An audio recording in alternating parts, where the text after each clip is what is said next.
ताबीरिबा अमदी मित्येंग ताबीरिबा पुम्नमक्पु Pushparani लाइस्रोमना मुकाहना तरामना ओक्सरी इकोकनोना खुरुमजरी पुदुना लाक्सरी message तादोमना खनबिरक्पा सेगी थौरामनी मुफम असिदा नुंति नुमित खुदिंगी संदोक्सरीबा थौराम मसी सुखनबिरक बैसै सिंग मथंग मथंग लखोजरके अदोमना खनबिखि बैसै यावरक्परा हैबदो थौराम असि लोइबा फावबदंग मित्येंग तामिनदुना कना कनाना करी इसै खनबिरक्पा हैबदो मयाम पुना सरुक यामिनसी अयांगबा मतमदा लाइव चैट लेंसिनबिरक्लिबा जेरो सोबती सारानबीर कका लाइसोमरदा अचम रोसना अंजलि सिंथाम सारानबीर वांखेम इबुंग अंजन कका सेनापति खुमन निने हेलेन मोरांग खुनु मा सोबिता सोइबम तराम नौचरी मैडम गानबी थोंगाम गुड आफ्टरनून चिरंजिता गांगो थागसरी हनहनै बुंगी चांदो हिजों मा सुसुलाई मा बिलासी युमनाम एंसन बिरे पपुमना मैसे सहिंदी युमनाम पबुंग जेंजो कुमार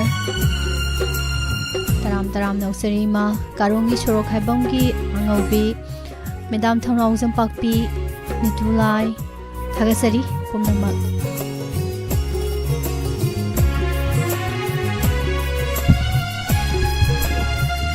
हान बैसै कनाना खनबिरकपनो मयाम येंगमिनरसिंग असिगी थौम सिगी सेसी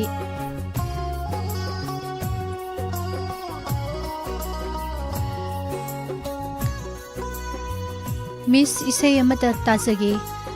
बी कुंजबिहारी न सकपा सैहोबना कप्रेंग सिटपी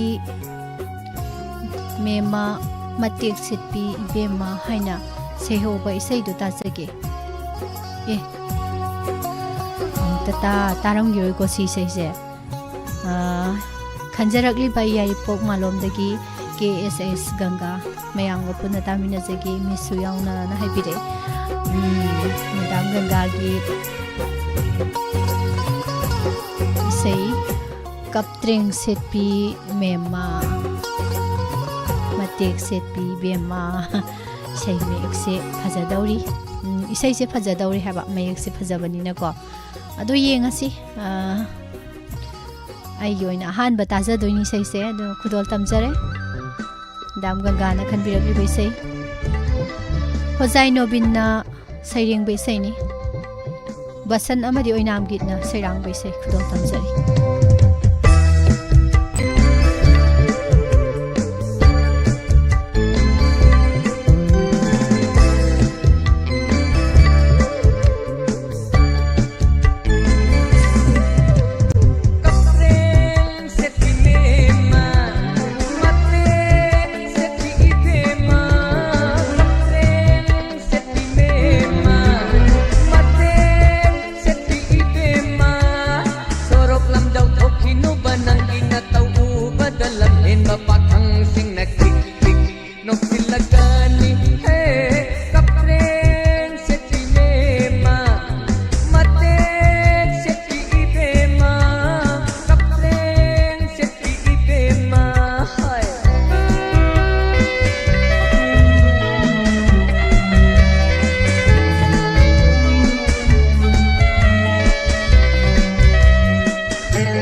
mayenganbi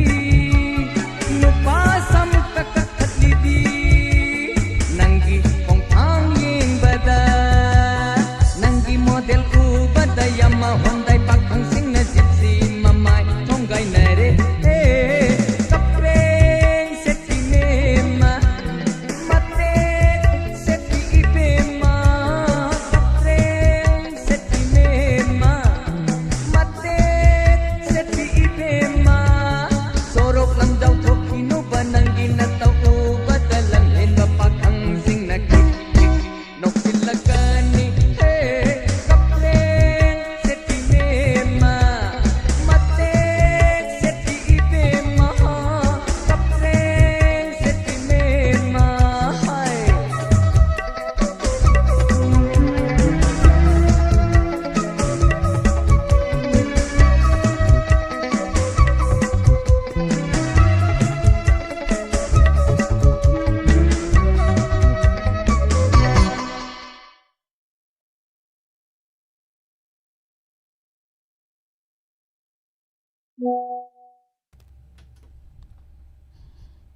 kapreng seti ipema hai Isayse comment ka pibam khangdeda Azay mayekse Hozang no bin Okay mayekta Maja Kunja Bihari Saramana Saklibay se Kamay tari jano isayse mayam se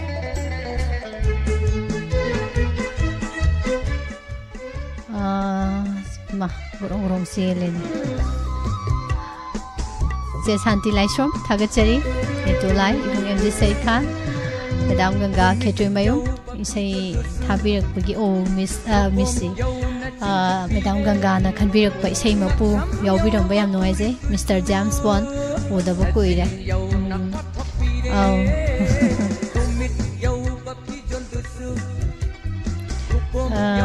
Maina Pakthore Egay Khazai Thondore Egay Kwa Rashi Ju Pakna Chawna Dum Urakani Haitare Haizilla Service Doi Tongbrom Saranave Asem Rosina Anjali Singh Tham Miseloli Maibam Ima Ibem Haning Thokong Ima Tombi Nomai Them Kaka Senapati Thagachi Pabung Zen Kumar Nene Helen Ima Subita Ima Ibeai Athopam Taram no Seri Serina Hidam Isay Kufaza Sidibung Anjal Romita Sanu good afternoon Yam Pazay Nahan guys wise Adune Bako Yam Nuaisere Mayam Isay Pazabama Han Bada Tatok Pase Wakan se Mapam Marang Kangana Nungai Duni Toy Mangang Ima Binasaki Sarbimol Ataydi Atay Yaurandre Anjali Suyoksin Birame Taram Nokchari Facebook Live Televiri Basing Anjali Mathen Do Kobi Kangsoi Jare Haitare Kobi Mana Kangsoi Jaba Yabidu Kobi Masoi Gabra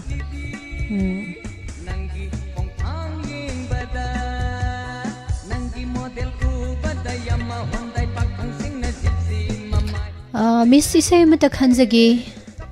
Lamai film ki Dinestan Sakpa Isay gi ahoba parengna Manglan Khuding Urure Haribe Isay do tansagi Live Yauriba Kaka Jenta Ibomsa Bijen Boy Bungo Sanatomba Tiken Himabati Kupi Bimola Sakhinbi Romia Nanaubi Gapuna Tazagi Say Khalak Liba Thabal Pawden Kairambidagi Shukham Bidyarani Habire Jebidarani gi Say Amuk Tarare Hauzik Mayam Hazaba Isay Nigo Lamai film gi Dinesh Saramagi Khonjelda Manglan Khuding Uri Nangi Nungshibi Saktamdo Nungshi Pauko Chanduna Momono Pamino Na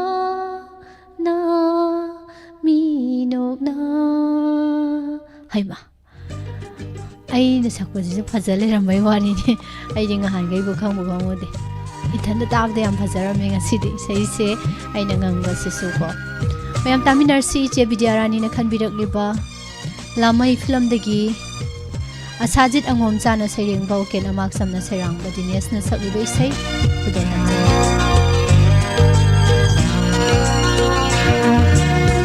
ꯃꯪꯂꯥꯟ ꯈꯨꯗꯤꯡ ꯎꯔꯦ ꯅꯪꯒꯤ ꯅꯨꯡꯁꯤꯕꯤ ꯁꯛꯇꯝꯗꯣ ꯃꯪꯂꯥꯟ ꯈꯨꯗꯤꯡ ꯎꯔꯦ ꯅꯪꯒꯤ ꯅꯨꯡꯁꯤꯕꯤ ꯁꯛꯇꯝꯗꯣ ꯅꯨꯡꯁꯤ ꯄꯥꯎꯈꯣꯡ ꯆꯟꯗꯨꯅ 모모노빠 미녹나 나 미녹나 멍난 푸딩 우레 남긴 우시비 샷담도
ꯏꯁꯩꯁꯤꯕꯨ ꯉꯁꯤꯗꯤ ꯍꯧꯔꯛꯄꯁꯤꯗ ꯃꯑꯣꯡ ꯑꯃꯅꯤꯀꯣ ꯃꯌꯥꯝ ꯏꯁꯩ ꯐꯖꯗꯣꯏꯅꯤꯀꯣ ꯉꯁꯤ ꯑꯗꯨꯅ ꯏꯁꯩꯁꯦ ꯑꯗꯨꯝ ꯇꯥꯃꯤꯟꯅꯁꯤ ꯂꯥꯛꯇꯕꯒꯩꯁꯨ ꯆꯪꯁꯟꯕꯤꯔꯣ ꯑꯗꯨꯒ ꯂꯥꯛꯈ꯭ꯔꯕꯁꯤꯡꯁꯨ ꯍꯟꯗꯣꯛꯄꯤꯅꯨ ꯏꯁꯩ ꯂꯣꯏꯗ꯭ꯔꯤꯐꯥꯎꯗꯤ ꯏꯁꯩ ꯅꯨꯡꯉꯥꯏꯅ ꯇꯥꯃꯤꯟꯅꯁꯦꯅ ꯃꯌꯥꯝꯗ ꯍꯥꯏꯖꯔꯤ ꯁꯣꯔꯣꯛ ꯈꯥꯏꯕꯝ ꯇꯣꯝꯕꯤ ꯃꯆꯥ ꯃꯦꯗꯥꯝ ꯆꯩꯅꯥ ꯐꯤꯂꯝꯒꯤ ꯄꯨꯁꯄꯔꯥꯅꯤꯅ ꯁꯛꯄ ꯁꯤꯟꯅꯔꯨꯕ ꯄꯨꯟꯁꯤ ꯅꯐꯝꯗ ꯍꯥꯏꯅ ꯁꯩꯍꯧꯕ ꯏꯁꯩ ꯌꯥꯝ ꯈꯟꯕꯤꯔꯛꯏ ꯃꯦꯗꯥꯝ ꯇꯣꯝꯕꯤ ꯃꯆꯥ ꯋꯥꯔꯧꯕꯤꯕ ꯌꯥꯗꯦ ꯍꯥꯏꯗꯤ ꯋꯥꯔꯧꯕꯤꯕ ꯌꯥꯗꯦ ꯍꯥꯏꯅ ꯃꯥꯡ ꯊꯝꯖꯔꯦ ꯏꯁꯩꯁꯦ ꯍꯧꯖꯤꯛ ꯈꯨꯗꯛꯇ ꯈꯟꯕ ꯏꯁꯩꯁꯦ ꯀꯩ ꯍꯥꯏꯗꯣꯏꯅꯣ ꯏꯕꯣ ꯈꯨꯗꯛꯇ ꯏꯁꯩ ꯈꯟꯕ ꯌꯥꯗꯦ ꯑꯩꯈꯣꯏꯅ ꯃꯇꯝ ꯑꯃ ꯄꯤꯊꯣꯛꯆꯔꯀꯥꯟꯗ ꯈꯟꯕ ꯏꯁꯩꯁꯤꯡ ꯃꯊꯪ ꯑꯊꯥꯕ ꯂꯣꯏꯔꯀꯥꯟꯗ ꯑꯃꯨꯛ ꯏꯁꯩ ꯈꯟꯕꯒꯤ ꯈꯨꯗꯣꯡꯆꯥꯕ ꯄꯤꯖꯗꯣꯏꯅꯤ ꯀꯔꯝꯕ ꯃꯇꯝꯗ ꯈꯟꯗꯣꯏꯅꯣꯅ ꯑꯃꯨꯛ ꯍꯪꯉꯛꯄꯒꯤ ꯄꯥꯎꯈꯨꯝꯁꯨ ꯄꯤꯖꯔꯝꯃꯒꯦ ꯑꯀꯛꯅꯕ ꯃꯇꯝ ꯍꯥꯏꯕ ꯉꯝꯗꯦ ꯍꯧꯖꯤꯛꯁꯦ ꯃꯌꯥꯝꯅ ꯏꯁꯩ 50 ꯑꯃ 100 ꯑꯃ ꯈꯟꯕꯤꯔꯛꯏ ꯃꯦꯁꯦꯖꯇꯀꯣ ꯑꯗꯨꯒ ꯆꯥꯠꯇ ꯈꯟꯕ ꯏꯁꯩ ꯈꯨꯗꯣꯡꯆꯥꯕ ꯂꯩꯖꯗꯦ ꯊꯥꯕꯒꯤ ꯃꯦꯁꯦꯖꯇ ꯈꯟꯕꯤꯔꯛꯄ ꯏꯁꯩꯅꯤ ꯁꯤ ꯂꯣꯏꯔꯀꯥꯟꯗ ꯂꯥꯎꯊꯣꯔꯛꯀꯗꯣꯏꯅꯤ ꯍꯥꯎꯕꯤꯖꯝꯒꯤ ꯄꯤꯌꯥ ꯏꯕꯨꯡ ꯂꯥꯏꯁ꯭ꯔꯝ ꯇꯥꯈꯤꯡ ꯊꯣꯏ ꯁꯥꯔꯕꯤꯃꯣꯜ ꯁꯔ ꯈꯣꯏꯔꯣꯝ ꯅꯅꯥꯎꯕꯤ ꯀꯣꯂꯔꯒꯤ ꯏꯁꯩ ꯐꯖꯩꯅ ꯍꯥꯏꯕꯤꯔꯛꯏ ꯊꯥꯒꯠꯆꯔꯤ ꯑꯃꯥꯛ ꯆꯝꯃꯦꯃꯤ ꯏꯁꯩ ꯑꯝꯇ ꯇꯥꯖꯒꯦ ꯅꯪꯅ ꯅꯣꯛꯄ ꯌꯦꯡꯅꯤꯡꯉꯤ ꯍꯥꯏꯕꯗꯣ ꯆꯞ ꯃꯥꯟꯅꯔꯦꯀꯣ ꯄꯥꯎꯈꯨꯝ ꯑꯗꯨꯝ ꯐꯪꯕꯤꯔꯝꯃꯅꯤ ꯈꯟꯖꯩ ꯅꯪꯅ ꯅꯣꯛꯄ ꯌꯦꯡꯅꯤꯡꯉꯤ ꯐꯖꯕ ꯏꯁꯩꯅꯤꯀꯣ ꯃꯪꯂꯥꯟ ꯈꯨꯗꯤꯡ ꯎꯔꯦ ꯅꯪꯒꯤ ꯅꯨꯡꯁꯤꯕꯤ ꯁꯛꯇꯝ ꯏꯁꯩ ꯉꯪꯕꯤꯔꯝꯂꯤ ꯊꯣꯏ ꯃꯉꯥꯡꯅ ꯑꯗꯨꯒ AK ꯅꯤꯡꯊꯧꯖꯥꯅ ꯅꯣꯡꯖꯨ ꯑꯍꯤꯡꯒꯤ ꯂꯨꯛꯃꯥꯏꯗ ꯌꯣꯜꯂꯤꯕ ꯂꯥꯏꯙꯤꯒꯤ ꯂꯣꯏꯅ ꯄꯥꯎꯈꯨꯝ ꯆꯞ ꯃꯥꯟꯅꯔꯦꯀꯣ ꯏꯁꯩ ꯌꯥꯝ ꯈꯟꯕꯤꯔꯛꯑꯝꯃꯦ ꯉꯁꯤꯗꯤ ꯂꯨꯛꯃꯥꯏꯗ ꯌꯣꯜꯂꯤꯕ ꯂꯥꯏꯙꯤꯒꯤ ꯃꯄꯣꯛꯅꯤ ꯃꯃꯜ ꯄꯤꯔꯒ ꯂꯩꯕꯤꯈꯤ ꯅꯪꯕꯨ ꯁꯥꯟꯅꯕꯤꯈꯤ ꯄꯦꯟꯗ꯭ꯔꯤꯐꯥꯎ 이쿠 ꯆꯜꯂꯤ ꯈꯟꯅ ꯑꯩꯒꯤ ꯑꯄꯥꯝꯕ ꯊꯤꯡꯕ ꯉꯝꯖꯈꯤꯗꯦ ꯏꯃꯥ ꯕꯤꯅꯥ ꯁꯈꯤ ꯃꯦꯗꯥꯝ ꯕꯤꯅꯥ ꯔꯥꯅꯤ ꯈꯥꯏꯗꯦꯝ ꯑꯗꯨꯒ ꯃꯦꯗꯥꯝ ꯄꯤꯌꯪꯀꯥ ꯂꯥꯏꯇꯣꯟꯖꯝ ꯏꯃꯥ ꯕꯤꯅꯥ ꯁꯈꯤ ꯃꯌꯥꯝ ꯄꯨꯝꯅꯃꯛ ꯅꯨꯡꯉꯥꯏꯕ ꯐꯣꯡꯗꯣꯛꯆꯔꯤ ꯃꯌꯥꯝ ꯏꯁꯩ ꯇꯥꯕꯤꯕꯒꯤ ꯑꯗꯨꯒ ꯆꯦꯔꯤꯅꯥ ꯅꯦꯅꯦ ꯍꯦꯂꯦꯟ ꯏꯕꯨꯡ MG ꯁꯍꯤꯠ ꯑꯁꯦꯝ ꯔꯣꯁꯤꯅꯥ ꯃꯤꯁ ꯅꯣꯡꯃ ꯅꯣꯡꯃꯒꯤ ꯁꯨꯝ ꯃꯁꯛ ꯍꯦꯟꯅ ꯋꯥ ꯉꯥꯎꯖꯩ ꯃꯣꯕꯥꯏꯜꯒꯤ ꯄ꯭ꯔꯣꯐꯥꯏꯜꯗ ꯑꯃꯨꯛ ꯍꯥꯞ ꯂꯩꯔꯝꯅꯤꯀꯣ ꯊꯦꯡꯛ ꯌꯨ ꯏꯆꯦ ꯃꯕꯦꯝ ꯒꯨꯗ ꯑꯐꯇꯔꯅꯨꯟ ꯇꯔꯥꯝꯅ ꯑꯣꯛꯆꯔꯤ ꯏꯆꯦ ꯔꯣꯁꯣꯕꯇꯤ ꯃꯥꯔꯥꯅꯤꯕꯂꯥ ꯁꯥꯔꯕꯤꯁꯣꯏ ꯇꯣꯡꯕ꯭ꯔꯝ ꯅꯤꯇꯨꯂꯥꯏ ꯏꯕꯨꯡ ꯑꯟꯖꯟꯅ ꯀꯔꯤꯅꯣ USꯅ ꯏꯟꯗꯤꯌꯥꯗ ꯊꯝꯂꯝꯕ 50% ꯇꯥꯔꯤꯐꯇꯣ ꯍꯟꯊꯔꯒ 18 ꯑꯣꯏꯍꯟꯈ꯭ꯔꯦ ꯏꯟꯗꯤꯌꯥꯒꯤ ꯌꯥꯝꯅ ꯆꯥꯎꯕ ꯃꯥꯏ ꯄꯥꯛꯄꯅꯦꯅ ꯏꯟꯐꯣꯔꯃꯦꯁꯟ ꯑꯃꯈꯛ ꯏꯕꯨꯡꯅ ꯃꯌꯥꯝꯗ ꯄꯤꯕꯤꯔꯛꯄ ꯌꯥꯝ ꯅꯨꯡꯉꯥꯏꯖꯩ ꯊꯥꯒꯠꯆꯔꯤ ꯀꯅꯥꯅꯣ ꯂꯥꯡꯉꯤ ꯃꯌꯥꯝꯁꯦ ꯏꯆꯦ ꯕꯦꯝꯆꯥ ꯌꯧꯁꯜꯂꯛꯑꯝꯃꯦ ꯑꯗꯒꯤ ꯃꯦꯗꯥꯝ ꯁꯨꯟꯗꯔꯤ ꯃꯥꯏꯕꯝ ꯅꯦꯅꯦ ꯍꯦꯂꯦꯟ ꯑꯗꯒꯤ ꯏꯃꯥ ꯁꯣꯕꯤꯇꯥ ꯏꯆꯦ ꯁꯥꯟꯇꯤ ꯃꯦꯗꯥꯝ ꯉꯥꯟꯕꯤ ꯅꯦꯅꯦ ꯁꯥꯕꯤꯇ꯭ꯔꯤ ꯏꯕꯨꯡ ꯕꯤꯖꯥꯟꯗꯣ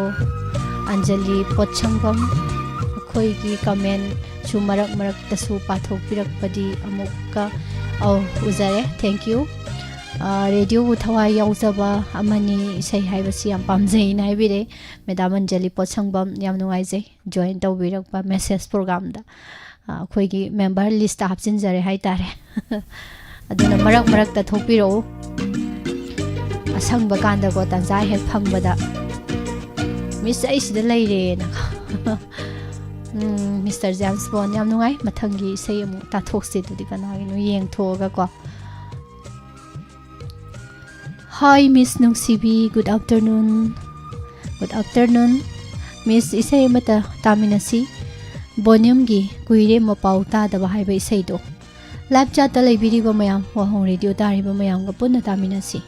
ꯃꯤꯁ ꯑꯩ ꯀꯁꯥꯔꯗꯒꯤꯅꯤ ꯔꯣꯃꯤꯇꯥ ꯀꯧꯏ ꯃꯤꯁꯀꯤ ꯏꯁꯩꯇꯕꯨ ꯂꯝꯗꯝ ꯇꯥꯝꯅꯗꯒꯤ ꯉꯥꯏꯖꯔꯤ ꯀꯥꯎꯕꯤꯒꯅꯣꯅ ꯍꯥꯏꯕꯤꯔꯛꯑꯦ ꯉꯥꯏꯕꯒꯤ ꯑꯋꯥꯕꯗꯣ ꯈꯪꯖꯔꯦ ꯑꯗꯨꯅ ꯕꯣꯅꯤꯌꯝꯅ ꯀꯣꯚꯔ ꯁꯛꯇꯣꯛꯄ ꯏꯁꯩ ꯇꯥꯔꯁꯤ ꯔꯣꯃꯤꯇꯥꯗꯣ ꯆꯥꯠꯇꯁꯨ ꯌꯥꯎꯈꯤꯕꯅꯤ ꯑꯗꯣ ꯃꯌꯥꯝꯗ ꯏꯁꯩ ꯊꯥꯕꯤꯔꯛꯄꯒꯤ ꯅꯨꯡꯉꯥꯏꯕ ꯐꯣꯡꯗꯣꯛꯄ ꯑꯣꯏꯅ ꯑꯃꯨꯛꯇꯪꯒ ꯁꯠ ꯂꯥꯎꯅ ꯊꯣꯛꯄꯤꯔꯛꯑꯣ ꯑꯗꯨꯒ ꯏꯁꯩꯁꯤ ꯇꯥꯃꯤꯟꯅꯔꯁꯤ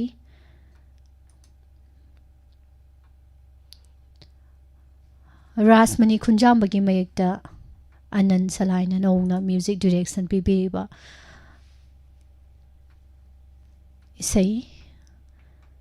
ꯀꯨꯏꯔꯦ ꯃꯄꯥꯎ ꯇꯥꯗꯕ ꯃꯥꯒꯤ ꯈꯨꯗꯣꯜ ꯇꯝꯖꯔꯤ ꯁꯩꯁꯛꯂꯤꯕ ꯕꯣꯅꯤꯌꯝ ꯊꯣꯛꯆꯣꯝ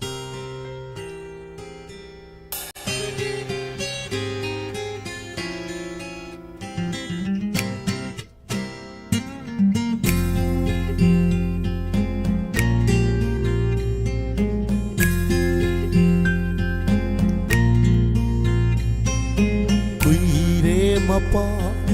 tadaba magi thi thaki pau khum di phangde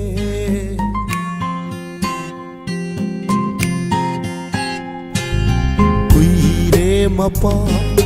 tadaba magi thi thaki pau khum di phangde hang bam khangre ꯁꯤꯗ ꯂꯩꯇꯥꯐꯝ ꯈꯪꯗ꯭ꯔꯦ ꯄꯥꯎꯈꯨꯝ ꯉꯥꯏꯕꯗ ꯀꯨꯏꯔꯦ ꯃꯄꯥꯎ ꯇꯥꯗꯕ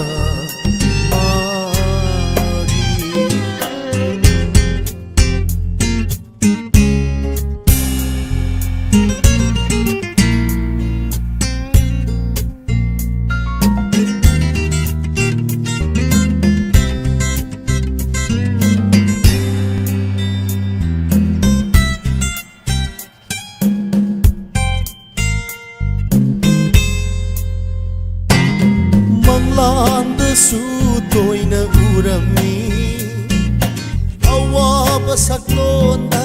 ꯂꯥꯛꯂꯝꯃꯤ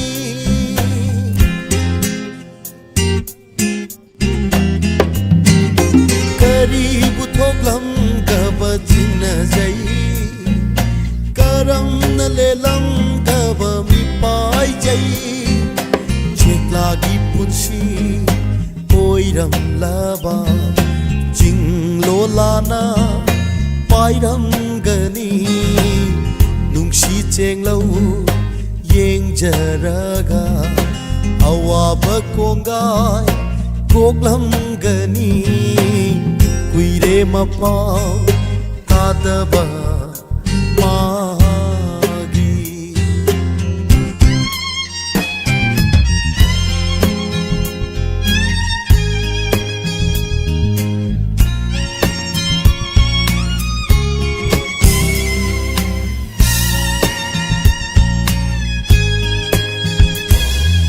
ꯂꯥꯛꯂꯣꯒꯕ ꯅꯪꯕꯨ ꯅꯨꯡꯁꯤꯕꯤ ꯍꯣꯡꯂꯒꯦ ꯑꯔꯣꯟꯕ ꯃꯩꯆꯥꯛꯁꯦ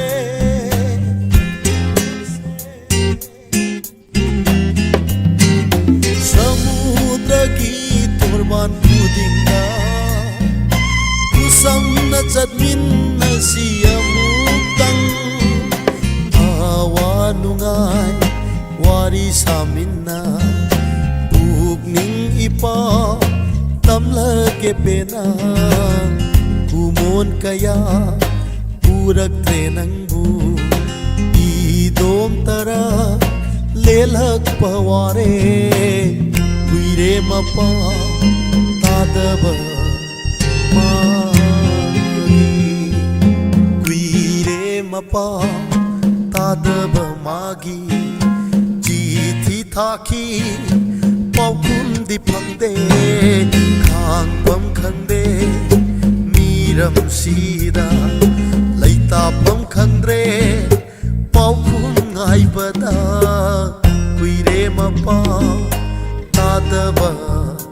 ꯃꯥꯒꯤ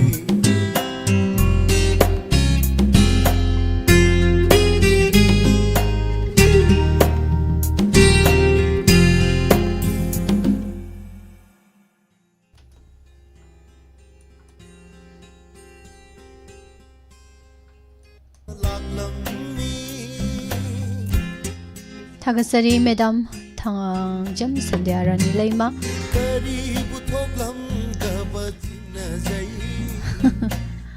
नेने Savitri ngौरी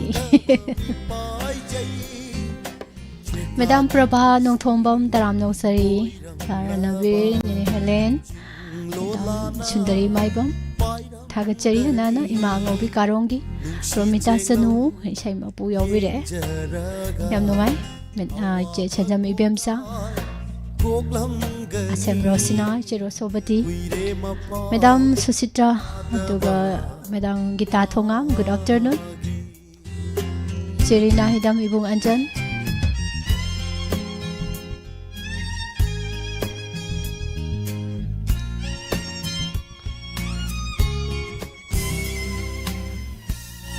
thank you madam Anjali माबुदी बती हिदम सजिदा सहानी लोकल वहेंगबम वाहों रेडियो दामंची नुआई रबा प्रोग्राम सारगी खुइबु वा पथा हनबीबगी दमक थागचरी हाइबिरे सार लोकेन याम नुआई जे थैंक यू इबुंग सोमेंद्रो सोग्राकपम तराम नौचरी निने साबित्री जिंगसी मरोल याम लोनी मसी मोनिका ओरमदो वाले थैंक यू इमा बिलासिनी युमनाम पाबुंजेंद कुमार दुगा सोनिका लायंजम गुड आफ्टरनून इमा सोबिता स्टार जाम्स वन इमा प्रमो खोमद्राम बिना थौदाम खरदी सिथरम दौदी माले काला कौरबनेगो इमा सनातोम बिनारेम मैडम बिना रानी खाइदेम थागचरी पुनमक नुंगाइना ताबीबगी दुगा मोय सोम नाकंदा करिनो तौरी मैम से आरोबिन दुगा बबीता वांगजम इचे अनिता राजकुमारी गुड आफ्टरनून मैडम प्रियंका लाभ यावबो नुंगाई हाइबिरे थैंक यू दुमाय हाइरकपुदुने याम हरावरिसे गौरव खुमन इपावसु तराम नौसरी पिया मंगांग खांगफम खांग्रे मिरम सिदा को नत्रा गौरवा अंजलि इबुंग लाइसम ताकिंग इमा बिना सखी पिया हौबिजम की मया पुमना मथंग इसे मुलो खसगे कनागी नो येंगसे गुड आफ्टरनून मिस इसे मत खंजगे इसे गे होबा आइने येत आइने ओय हाइना से होबा इसे दु ताजगे आइनो पोक्सेंग माइ सिखोंग मुस्लिम दगी मोमिना नि हाइबिरे याम नुंगाई मोमिना सुंगासी दी मेसेज प्रोग्राम दा यावसले खोगी प्रोग्राम सिगी मेंबर अमो ओइरे हाइतारे मिंग खरा ता हापसगे सादिया इनाव जास्मिन अदुगा आई दौना लुमलगा ताबिरिबा मयांगो पुना ताजगे सोइदना थाबिरो उ याम सेक्सिन हाइबिरे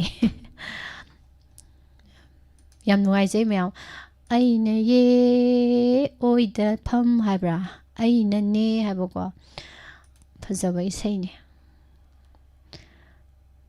ताबा यामना नुंगाइबा राशि याम याहौबा इसैने हाइतारे इंगना तपना को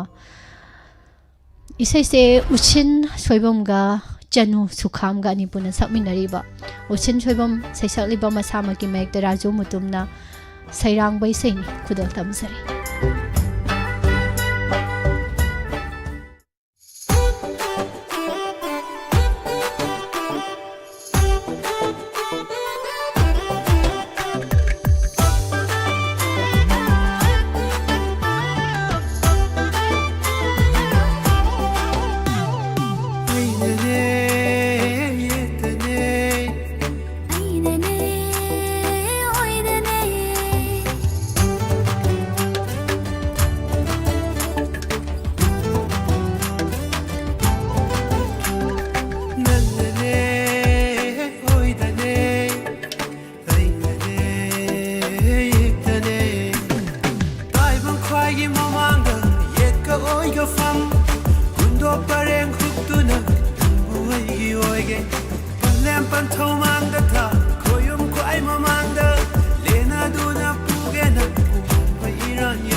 Urege nang buai gi mong bai ra ya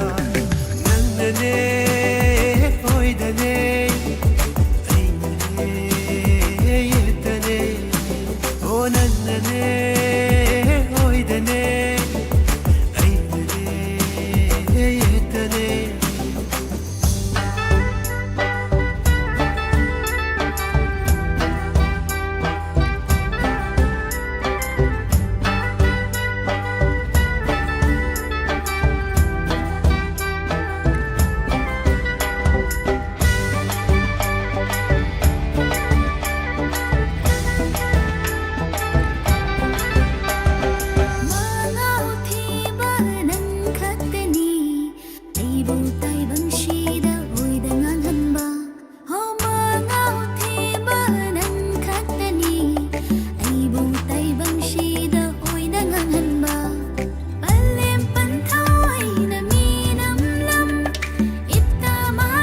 시기 밑담 레이람다바나 낭나 아이부 징나바라 누시 하이발라 이 누시 콩탕 루이 와하이나 남부 벨란바나테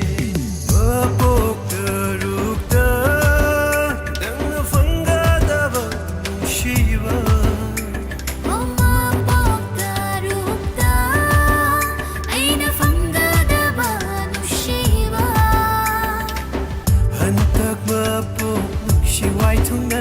Ngai pirage aina nusiba kumba handak mapok nusi wai thong nari ngai pirone nang na nusiba kumba nange khota aina pai oi ge khota nang na pai pale pan thau mang da tha khoyum khoi ma mang da lena du na pore hai mong bana rang yai ai ban khoi ge ma mang da yet ka oi ga fang kundo pareng khuk tu na nang bo ai ge oi ge urage nang muigi mong bairanya ubi roi bo nang ge mong bana rang yai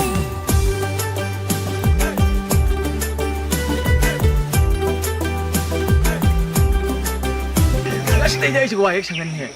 Tắt chơi hè. Trả đây hè.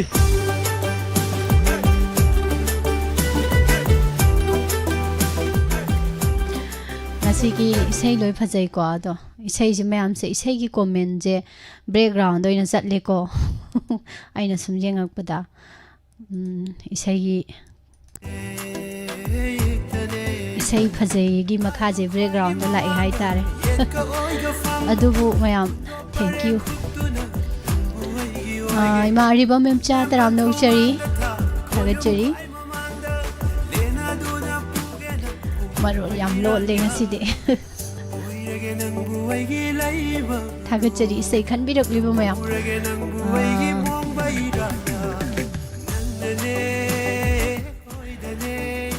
ichegi miss yam post tai sina phare natra ngasi di yam phaje haibe mahutta ngasi sizna dabida yam post tai ga ko thank you je mabam duga iche indu je iche indu oinam se promotion phangrabra khangdi yam pongre hujika je karai uge da phangidre natra neni sabitri ge hoje comment leptri ngasai makha dum tarai ibung jite ning thozong good afternoon aigya Sarat Kumar Sarama taramna usari thagachari asam rosna comment yam pb bagi yam nungai koro baje som de sum yaurami zero sobati Mr. James Bond thagachari hana hana Dhanajit masidi yam theng noi Helen ise Lalita ibung Somendro ima housewife ima thambal tombi loitongpam Sonika Layenjam thagachari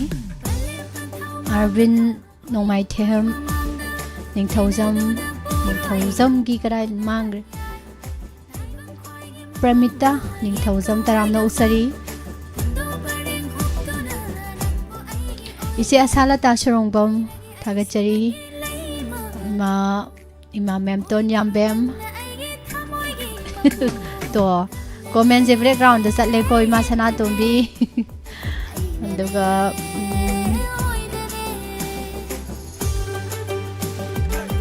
ꯂꯥꯏꯁ꯭ꯔꯣꯝ ꯇꯥꯈꯤꯡ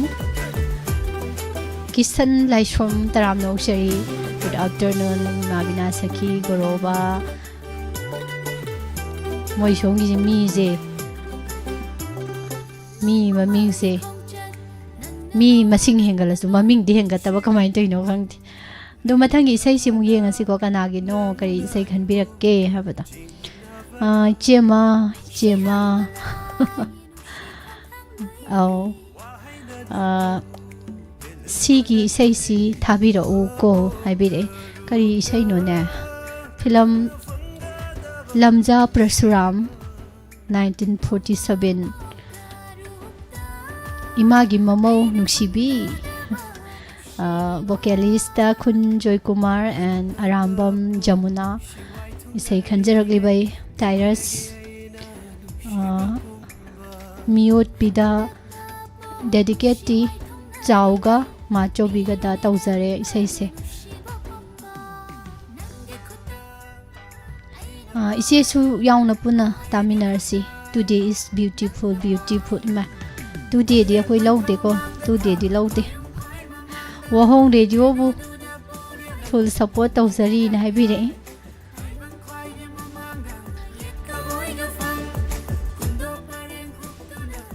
today di laudra isai fajaba makhale ko mayam mo isai se muta thosi lamja prasuram film gi joy kumar amadi rasi anipuna sakminari ba imagi mamau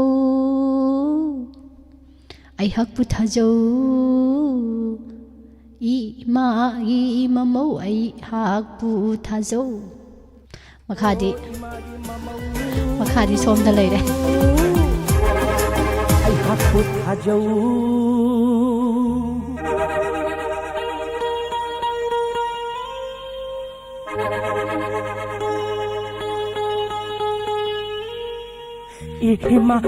Imamau ai haku thajau imagi mamau ai haku thajau ai she nangi oi dori ni ho ho nong dambana semlambani imagi mamau ai haku thajau yare imagi mamau ai haku thajau ai she nangi oi dori ni ho nong dambana semlambani imagi mamau ai haku thajau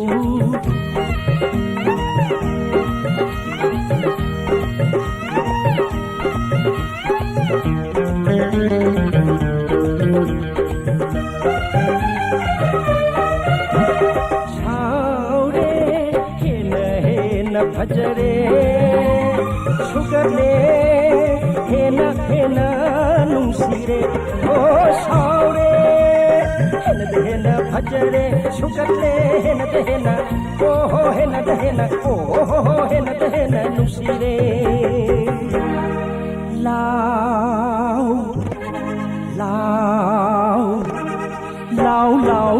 lao om chak sakhalan oh ai se oi dori ni imagi mamau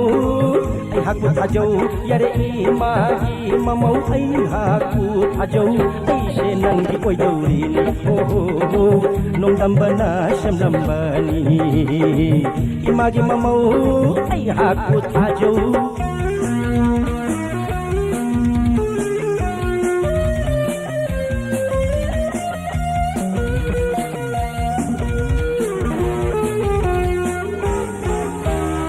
Sunlangi ai lamboire oh na sunlangi ya lamboire e na kan chuli ko tu pit ngak na mala ko sai shu phang ko pinna da na chom hare rama hare krishna mem sa ke tu darling amoi sa ki nu si thoi bi pe sa me ke tu darling ko sa bi nu si bi थबा सेगाइरगे से खामनु नंगी मूर्ति लालमगनी हो लालमगनी हो लालमगनी येंगु हो थबा सेगाइरगे से खामगनु नंगी मूर्ति लालमगनी हो लालमगनी हो लालमगनी येंगु जय जय बाबूजी की जय याओ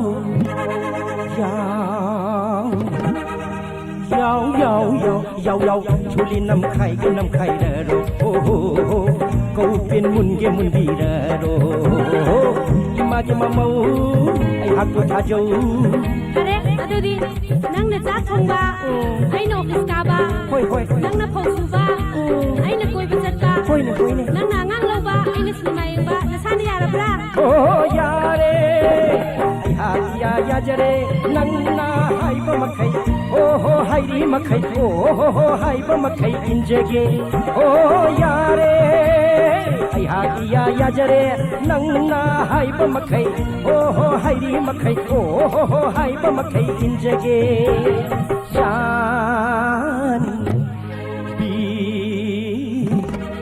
चांदियो होयो नखचाना बुवारकियो हो निंगोल मवाद कोई हंदियो मैं थाबा सिदी आई नरे से इमागी ममौ नुसिबी अरे इमागी ममौ नुसि थोइबी नंदम्बना शलम्बनी हो नंगाइगा उसिसिगी लै पुन्नी हो नंगाइगा नंदम्बना शलम्बनी हो नंगाइगा उसिसिगी लै पुन्नी लै पुन्नी हाय इमागी ममौ नुसिबी इमागी ममौ चाखिबी ओ मैं थाबा ओ सखीबा आई नरे से इमागी ममौ नुसिबी इमागी ममौ चाखिबी बाबा इमागी ममौ नुसिबी अरे इमागी ममौ चाखिबी इमागी ममौ नुसिबी ꯅꯣꯛꯄ ꯕꯦꯔꯥ ꯀꯥꯕ ꯑꯩ ꯃꯌꯥꯝ ꯃꯃꯥꯡꯗ ꯐꯝꯂꯤꯉꯩꯁꯤꯗ ꯏꯁꯩꯁꯤꯅ ꯆꯣꯞꯍꯟꯗꯣꯔꯝꯅꯤ ꯇꯧꯔꯤꯁꯦ ꯅꯣꯛꯄꯗꯣ ꯍꯥꯅ ꯅꯣꯛꯊꯣꯛꯄꯗꯣ ꯍꯩꯇꯕꯅꯤꯅꯕꯀꯣ ꯅꯣꯛꯅꯤꯡꯕ ꯈꯥꯡꯕꯗ ꯌꯥꯝ ꯋꯥꯏ ꯍꯥꯏꯇꯥꯔꯦ इमागी ममौ आई हाकु थाजौ कमेंट फजरे इसे फजरमिनाको मैडम ओइना मंदोना तराम नौचरी मसना तोंबी जेरो शोबती सर खोगेन चंदम अरबिन नोमाइथेम आइगा सरल कुमार थागचरी निंगथौजम प्रेमिता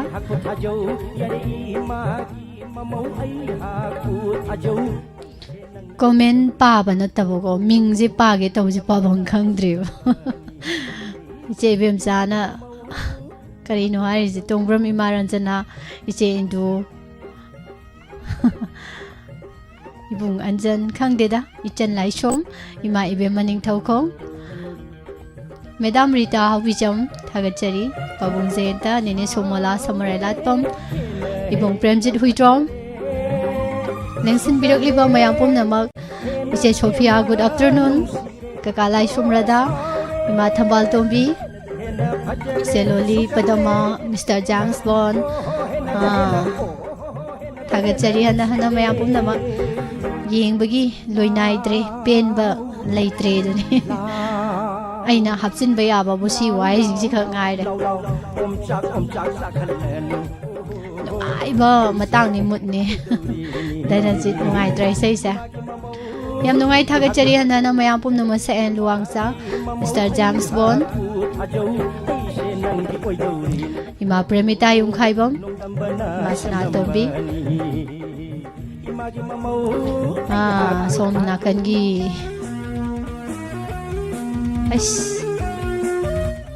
राधिका चंद एलांगबम इबुंग बिसेसोर थांगजम पिया होबिजम प्रियंका मैडम जेनिता साबिमोल नुंगारिङैदा कनो तौरसेम मिस इसे मत तामिनजगे कनागा मयाम पुमनमका हाथु हाथु जटखिनु हाइदो आई जेनिफर कक्सिंगदगी हाइबिरे कक्सिंगी जेनिफर की हाथु हाथु जटखिनु जेंगी ꯆꯦꯡꯍꯤ ꯃꯅꯝ ꯄꯦꯟ ꯐꯥꯠꯇ꯭ꯔꯤ ꯍꯥꯏꯕꯅꯦꯕꯀꯣ ꯐꯖꯕ ꯏꯁꯩꯅꯤ ꯃ꯭ꯌꯨꯖꯤꯛ ꯑꯦꯜꯕꯝ ꯁꯣꯡꯗꯒꯤ ꯁꯤꯅ ꯑꯃꯨꯛ ꯉꯁꯥꯏꯒꯤ ꯅꯍꯥꯒꯤ ꯑꯣꯏꯔꯁꯨ ꯏꯁꯩꯁꯦ ꯌꯥꯝꯅ ꯅꯨꯡꯁꯤꯕ ꯑꯃ ꯄꯣꯛꯄ ꯏꯁꯩꯅꯤ ꯍꯥꯊꯨ ꯍꯥꯊꯨ ꯆꯠꯈꯤꯅꯨ ꯆꯦꯡꯍꯤ ꯃꯅꯝ ꯄꯦꯟ ꯐꯥꯠꯇ꯭ꯔꯤ ꯍꯥꯏꯁꯦꯀꯣ ꯇꯥꯊꯣꯛꯑꯁꯤ ꯃꯌꯥꯝ ꯄꯨꯟꯅ ꯇꯥꯃꯤꯟꯅꯒꯦꯅ ꯖꯦꯅꯤꯐꯔꯅꯁꯨ ꯍꯥꯏꯕꯤꯔꯛꯑꯦ ꯁꯟꯇꯣꯁ ꯑꯀꯣꯏꯖꯝꯒꯤ ꯃꯌꯦꯛꯇ ꯀꯦꯅꯤꯗꯤ ꯈꯨꯃꯟ ꯑꯃꯗꯤ ꯃꯤꯅꯔꯕꯥ ꯂꯩꯄꯨꯕꯝ ꯑꯅꯤ ꯄꯨꯟꯅ ꯁꯛꯃꯤꯟꯅꯔꯤꯕ ꯒ꯭ꯂꯤꯁꯟ ꯊꯧꯗꯥꯝꯅ ꯁꯩꯔꯥꯡꯕ ꯏꯁꯩꯅꯤ Hatu hatu zatkinu jinghi manam pen phatri thoibigi khujing pai belak panung balai bakti tahanu khamba sab kongai ni nushi chirol manai do thoibigi khujing pai ning ledi khambai matau katai no Hatu hatu zatkinu jinghi manam pen phatri thoibigi khujing pai belak panung balai bakti tahanu khamba sab kongai ni nushi chirol manai do thoibigi khujing pai ning ledi khambai matau katai no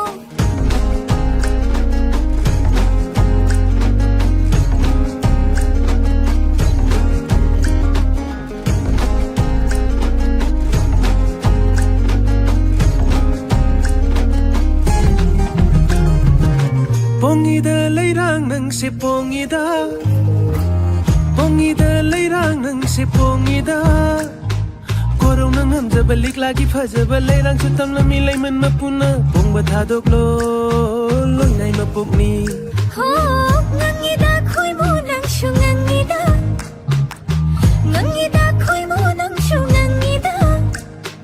leirang na pongjaba leirang e leiteng laiman chandre phau sakini pongna thangba kaladi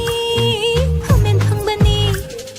Samlang muran nong hauni sana buning du yai khiba thek na nang na chakhiba pakhang thamoi pe thaba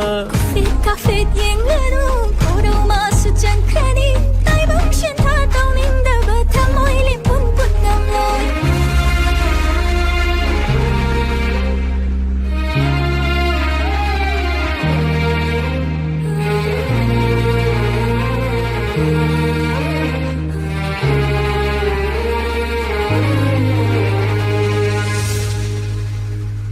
Lai ja thak ta tari ba mami thamoi nung da hak tu na lai kre lai hi khoi mu sangu sangu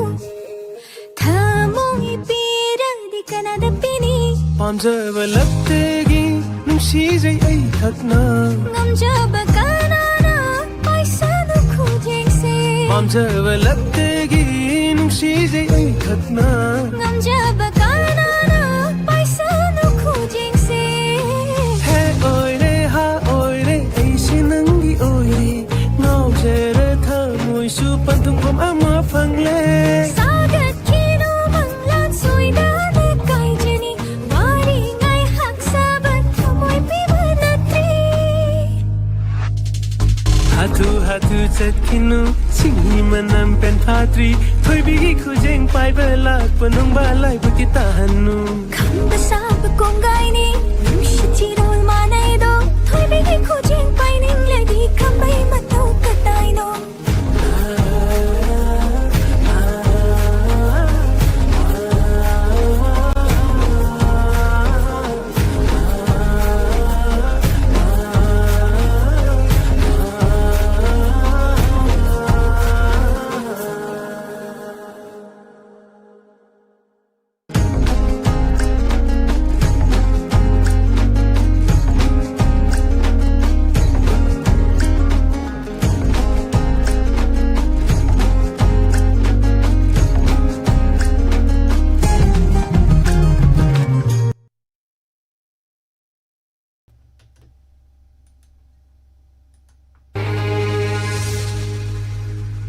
Lai ja thak ta tari ba mami thamoi nung da hak tu na lai kre lai hi khoi mu sangu sangu thamoi pira di kana da pini pamjaba laptegi nung si jai ai thak na ngam jaba kana na paisa nu khujeng se pamjaba laptegi nung ꯅꯨꯡꯁꯤꯖꯩ ꯑꯩ ꯈꯛꯅ Ngamjaba kanana paisanu khujingse ꯍꯦ ꯑꯣꯏꯔꯦ ꯍꯥ ꯑꯣꯏꯔꯦ ꯑꯩꯁꯦ ꯅꯪꯒꯤ ꯑꯣꯏꯔꯦ ꯉꯥꯎꯖꯔ ꯊꯃꯣꯏꯁꯨ ꯄꯟꯊꯨꯡꯐꯝ ꯑꯃ ꯐꯪꯂꯦ sagat kinu manglan soida Good afternoon, Bina Huirem. Taramna Usari, Padama, Ibung Ziten, Laibiriba, Madam Vicente Mala, Hagachari, Bike Mangang, Madam Rinu, Lushilak Pada, Tangnare, Sarakogan, Sound Kara, later. Okay, thank you. Igyasurat Kumar, Hagachari, Mabudi Bati, Mr. James Bond, Ibung Anjan Karino.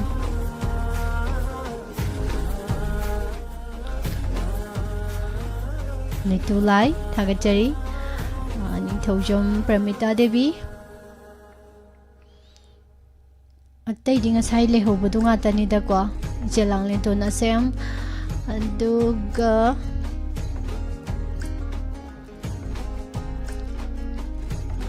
Si Thanada ba yawag dumane, Madam Janaki Sagol Sem. Thagachari, Madam Pagpi Kakalay Shumradha. Yahala sida kaubaze ko karino ima sanatum bisunga udana leiramai sina thank you ima hoi si hoi chal hoi ibung khoi mayam pumnama sarobin busu thank you ngasidi loina phajabaje pulle ne doidi ko phajabaje pullaba ngasidi je sidi sizna ningde ai bo hai jawdi ado mayam aroiba ohelasi sei makha lokhachage good afternoon miss isai matata jage nangi napal gi thora bating khangna haina seihoba cover song mem naubi leitan themna sakpa isai si tajage live chat ta leiba amadi wahong radio dariba mayanga miss ka punna taminasi Isai Kanjaragli Baina Suranjoy Konsam Yaripo Khoro Makhan Haibire Sar Suranjoy gi Uile Ramini Say Se Aruiba Se Mayam Yam Nushiba Pajaba Isai Niko Matamamagi Oja Laioi Kraba Numai Them Pahari gi Khonjel da Sakiba Isai Se cover Saktokpa Menaubi Leitan Them na cover Saktokpa Isai Thangjam Koragi Mayekta Isai si aroi boina mayam puna damina si ngahangai sumtaram baduna male voice tani go doga hujikna ta duisina female voice ta isai sigi nauna music bibiri ba Bon Jovi leitan them ming city khudol tamjari taminar se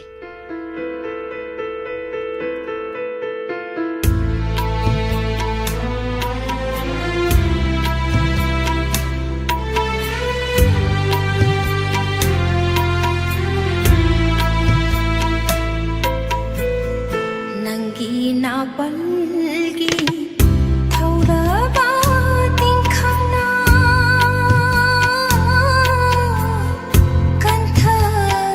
lam laba ai gi thamoi da kari gi sok lari amu nauna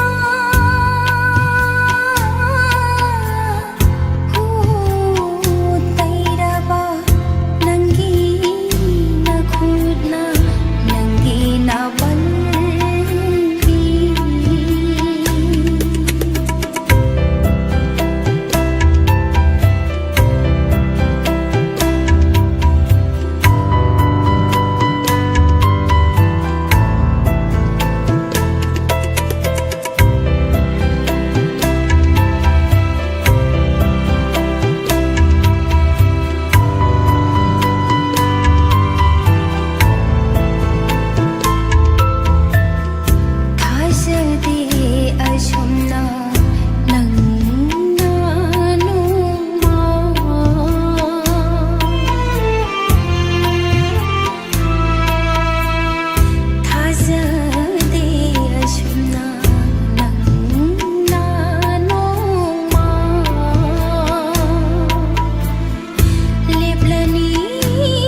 फजै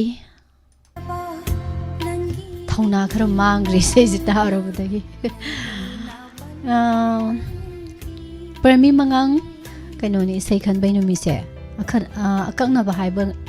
हाइबा लेतेको हाइदि Koyna ngasi isai khalo na hai kana lauthorok paganda khoida khalai be isai se yankhai majam ma smai khale boko adugi isai sing sum tha ba loira akanda isai khanbe matam se mayam da lauthorok ka doini dona isai se ngarang khakta khangi bada ngairi dona isai sing se mayam leiri banina karamba kana isai khanga doino aisima haujiki di haiba dongam jade ado thorom se nomagi khaji khaji live da yahuraga tadraga su ko achin ba thabak sathokpa leirasu thabai ngang na yada ba leirasu mai hak sangbada sum kabo kabo gi sei ga sum taraga di sei khanbagi numit soidana khangani launa thorom sida saru yabirak liba mayam su knowledge oina ba na ningsing jabani am nungai jai surjit laimanai isai tari ngai da ko hodi good afternoon I bide adu susi thabiyati natra nung sigre isai se mahangai sum mahau amada taram bane duga ngasi no mahau se mu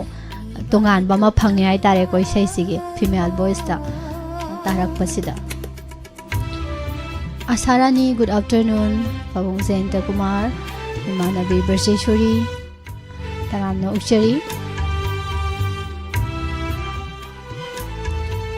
Madam Bijenti Malayuna Thagachari Mayang Lambam Ima Rohini Ima Sanaton Binaurem Live chat taling sinbiriba Namak Ibong Anjan Nitulai Chero Shobati Padama Thagachari Hana Ibong Somendro Mr. James Bond Set na loy salaroi sida ko set na loy salaroi si set na tabama ang thara loy asu amna nungaraba numisida bu natro thagachari Facebook live ta lengsin biriba mayam thauna hanbinu haire yes isai horage thauna hanbe adi kitang kaino tawrubani mayeng kitang tagim ne haitare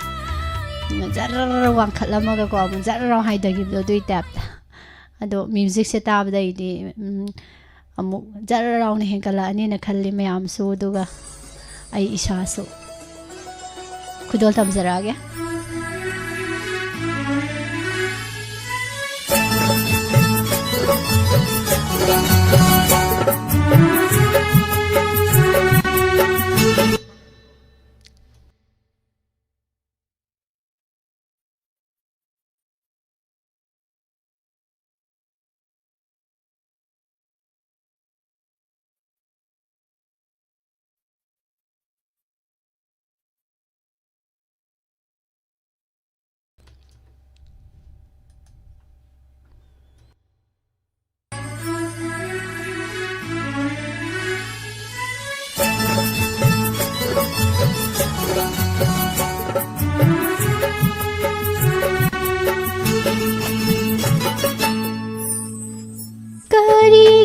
Asiyong nangauri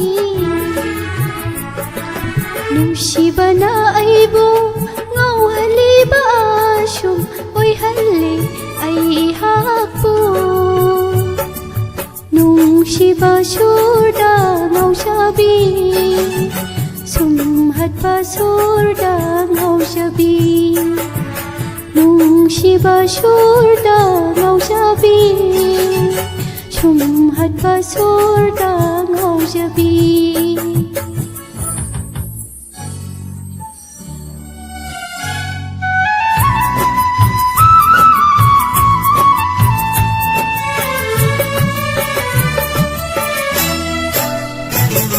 Aigi pugning, aigi wakal, karigi no lang liba Punginang na wakal mabu, hazin na syungang andraba Ashipa singyana, karito minjing liba Asyang ba singsango, nakuy na, kari kaliba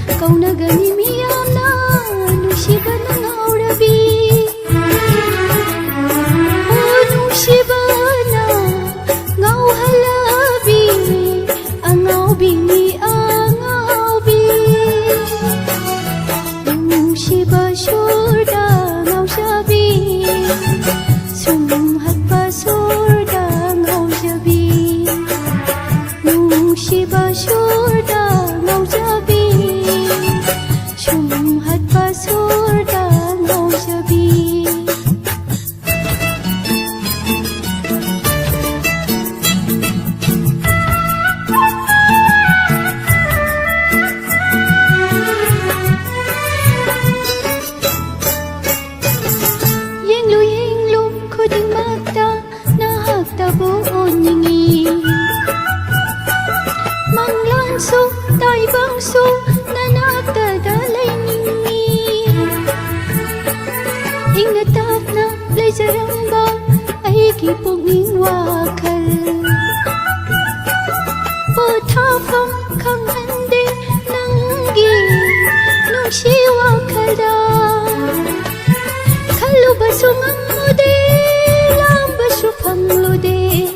ꯅꯍꯥꯛꯀꯨꯝꯕꯤ ꯅꯠꯇꯅ ꯀꯅꯥꯁꯨ ꯄꯨꯟꯁꯤꯗ ꯎꯂꯤꯞꯂꯕꯅꯤ ꯊꯃꯣꯏꯁꯤꯗꯤ ꯅꯪꯒꯤꯗꯃꯛ ꯂꯦꯡꯗꯅ ꯅꯨꯡꯁꯤꯕ ꯁꯨꯔꯗ ꯉꯥꯎꯖꯕꯤ ꯁꯨꯝꯍꯠꯄ ꯁꯨꯔꯗ ꯉꯥꯎꯖꯕꯤ ꯋꯥꯈꯜ ꯅꯪꯅ ꯀꯔꯤꯒꯤ ꯑꯁꯤ ꯌꯧꯅ ꯉꯥꯎꯔꯤ ꯅꯨꯡꯁꯤꯕꯅ ꯑꯩꯕꯨ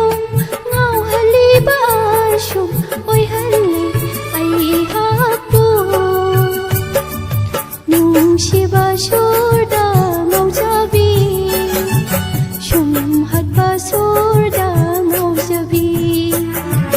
ꯅꯨꯡꯁꯤꯕ ꯁꯨꯔꯗ ꯉꯥꯎꯖꯕꯤ ꯁꯨꯝꯍꯠꯄ ꯁꯨꯔꯗ ꯉꯥꯎꯖꯕꯤ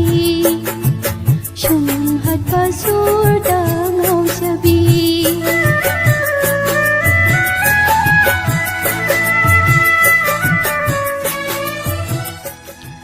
ꯁꯤ ꯑꯣꯏꯔꯗꯤ ꯏꯁꯩ ꯂꯣꯏꯁꯤꯟꯕ ꯌꯥꯔꯦꯀꯣ ꯃꯌꯥꯝ ꯂꯣꯏꯁꯤꯜꯂꯁꯤ ꯉꯁꯤꯒꯤꯗꯤ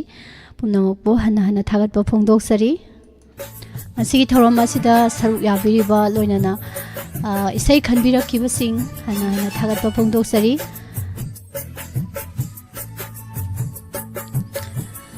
ꯂꯦꯝꯍꯧꯔꯤꯕ ꯏꯁꯩꯁꯤꯡ ꯍꯌꯦꯡ ꯑꯃꯨꯛ ꯄꯨꯗꯨꯅ ꯂꯥꯛꯆꯒꯦ ꯃꯌꯥꯝ ꯉꯥꯏꯕꯒꯤ ꯑꯋꯥꯕ ꯋꯥꯕ ꯌꯥꯎꯗꯅ ꯅꯨꯡꯉꯥꯏꯕ ꯂꯩꯇꯦꯀꯣ ꯅꯨꯡꯉꯥꯏꯕ ꯍꯧꯅꯗꯦ ꯑꯗꯨꯅ ꯋꯥꯅ ꯉꯥꯏꯔꯤꯕ ꯏꯁꯩ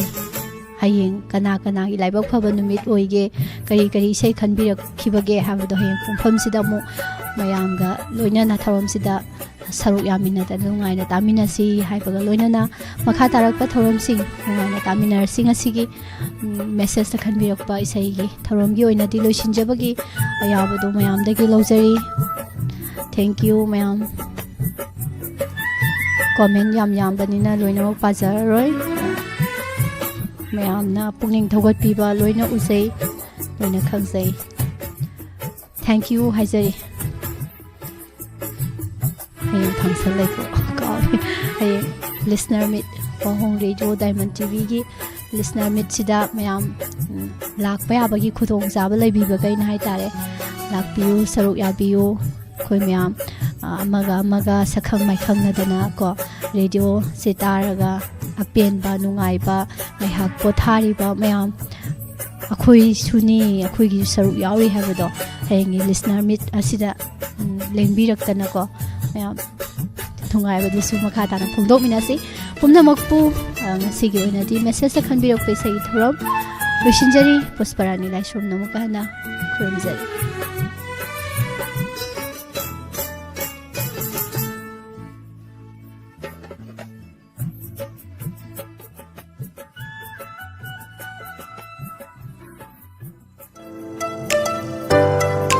ꯏꯆꯥ ꯑꯃ ꯃꯍꯩ ꯇꯝꯕ ꯍꯥꯏꯕꯁꯤ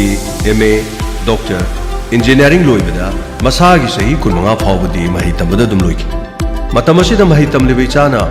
ꯃꯍꯩꯁꯪꯗ ꯃꯍꯩ ꯇꯝꯕ ꯍꯥꯏꯕꯁꯤ ꯁ꯭ꯀꯨꯜꯗꯅ ꯈ꯭ꯋꯥꯏꯗꯒꯤ ꯁꯥꯡꯏ ꯁꯝꯅ ꯍꯥꯏꯔꯕꯗ ꯁꯥꯇ꯭ꯔ ꯑꯗꯨꯅ ꯀ꯭ꯂꯥꯁ 12 ꯂꯣꯏꯕꯗ ꯁ꯭ꯀꯨꯜꯗ ꯃꯍꯩ ꯇꯝꯕꯒꯤ ꯃꯇꯝꯁꯤ ꯆꯍꯤ 19 ꯐꯥꯎꯅꯤ ꯑꯗꯨꯒ ꯀꯣꯂꯦꯖ ꯑꯃꯗꯤ ꯌꯨꯅꯤꯚꯔꯁꯤꯇꯤꯗ ꯃꯍꯩ ꯇꯝꯕꯗꯅ ꯁꯨꯞꯅꯇꯒꯤ ꯆꯍꯤ 5 ꯈꯛꯇꯅꯤ ꯁꯝꯅ ꯍꯥꯏꯔꯕꯗ ꯁ꯭ꯀꯨꯜꯗꯅ ꯃꯍꯩ ꯇꯝꯕꯒꯤ ꯆꯍꯤ ꯑꯁꯤ ꯁꯥꯡꯕ ꯍꯦꯜꯂꯤ ꯃꯔꯝ ꯑꯁꯤꯅ ꯏꯆꯥꯕꯨ ꯃꯍꯩ ꯇꯝꯕꯗ ꯑꯐꯕ ꯁ꯭ꯀꯨꯜ ꯑꯃ ꯈꯟꯕ ꯍꯥꯏꯕꯁꯦ ꯃꯃꯥ ꯃꯄꯥꯒꯤ ꯈ꯭ꯋꯥꯏꯗꯒꯤ ꯃꯔꯨꯑꯣꯏꯕꯅꯤ ꯃꯁꯤꯒꯤꯗꯃꯛꯇ ꯏꯆꯥꯒꯤ ꯃꯤꯡ ꯆꯟꯅꯕꯒꯤꯗꯃꯛꯇ ꯑꯐꯕ ꯃꯇꯤꯛ ꯆꯥꯕ ꯁ꯭ꯀꯨꯜ ꯁꯣꯏꯗꯅ ꯈꯟꯕꯤꯒꯗꯕꯅꯤ ꯑꯃꯔꯣꯝꯗ ꯃꯃꯥ ꯃꯄꯥ ꯑꯩꯈꯣꯏꯅ ꯏꯪꯂꯤꯁ ꯉꯥꯡꯗ꯭ꯔꯕꯗꯤ ꯂꯥꯏꯔꯤꯛ ꯍꯩꯇꯕ ꯑꯣꯏꯅ ꯈꯜꯂꯤꯕꯁꯤ ꯑꯔꯥꯟꯕ ꯑꯣꯏꯒꯅꯤ ꯃꯔꯝꯗꯤ ꯁ꯭ꯀꯨल अयाम मही तमलिबा मीडियम असी इंग्लिश मीडियम तमलिबा लाइरिकसिंग असी इंग्लिश मीडियम दनी तमलिबा लाइरिकसिंग असी मणिपुरी अमदी हिंदी नतना इंग्लिश ता तंबा इबा ngaktani एग्जाम मतमदा हंगलिबा क्वेश्चन सिंग इंग्लिश ता ngaktani इसासिंगना पाखुम पीबसु इंग्लिश तंगाक्तनी मसिदा इबा पाबा इंग्लिश लैंग्वेज खंगलबनी मसिदगी हेना मरुओरिबदी क्लासरूम दा तमलिबा लाइरिक खुदिंगदा यावरिबा पारासिंगदा ज्ञान लौसिंग हाइबदी मोरल लेसन आइडिया कॉन्सेप्ट पारा खुदिमकी पीरिबनी पारादुदा यावरिबा ज्ञान लौसिंग मोरल लेसन आइडिया कॉन्सेप्ट पुमनमक्से मुन्ना खंगहौरबतदा अईगी इचाना अचौबमी लीडर अमा सोइदन ओइरकदबनी Slopeland Public School, Khongjau. CBSE affiliated boarding school. Academic session 26-27 की admission housere. Mobile number 9615965922. Loinena 96155201009.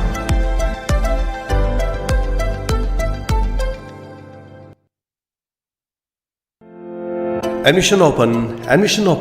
The Base Kid Care Center, Khongjom Bazaar. Khongjom Bazaar da leriba Kid Center asigi lakadoriba session English singeni kun taruk ki oina. Admission form thaba houjari. Leiba ki hauji koriba phibam asigi khanjaduna. Admission free oijagani. Hariba center asida baby group pre-nursery amadi KG. Panjariba singi oina mai tamagi khudong saba pijari. Center asida ningthizana train toroba oza sing haibadi rhymes, date, diet hariba sing si loiraba oza sing na ningthina takpi tambiri. Center asida play based learning ki khudong saba thamjari. Smart classroom, kids park, toys room, indoor amadi outdoor play zones. Loinena well ventilated classrooms, CCTV monitoring classroom khudong saba leijari. Band service su leijari. Thabak chillaba mama mapa singi oina day boarding ki khudong saba su pijari. Adom isa sing mafam asida mahi tamhanba matamda khwaidagi hena khudong charibadi mafam asida khudong thiningai oiba pukri natraga angang singda sokadaba polam sing amata leite.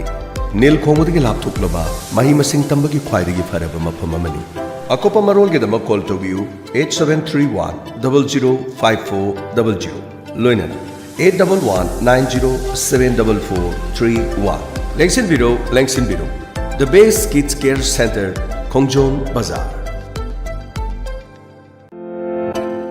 Miyam da karigumba matang khanganjari madudi lakliba February gi tang mari English singani kungataru yai faraba yumsa kisa numit asida atokpa makha laikai da laibiramba laikhidrabi puyam ombi bina debi gi kumon thokle kumon ga mari leinana atokpa makha laikai haikring makhong lampakta numit asigi nungthil gi pung ama taba matamda volleyball match ama kachagadori maramaduna miyamna volleyball match asibu mijeng taba lakpiyo haiduna Diamond TV wahong radio gi thongda paujenjari ba laikhidrabi puyam ombi bina debi gi imung manu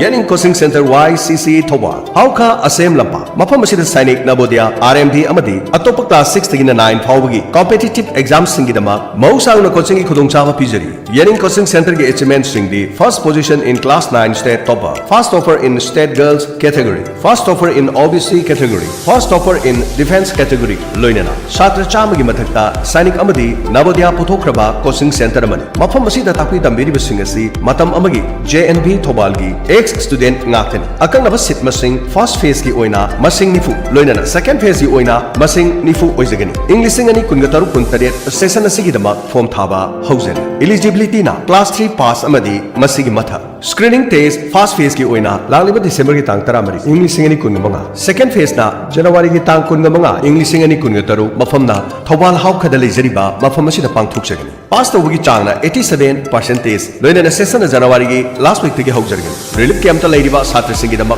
akhanaba khudong saba pijari coaching center asigi khudong saba singdi smart class nupi masa amadi nupa masa singi tongan ba hostel matam gi oina mama mapa singda WhatsApp ki kuthangda feedback piba chapter wise ki test amadi regular mock test asonba satra singi akhanaba class su thamjari akupa marol gi dama call towi 7005001427 loinana 6009507913 amadi 70051 07563 Akopa marol gidama yaning.in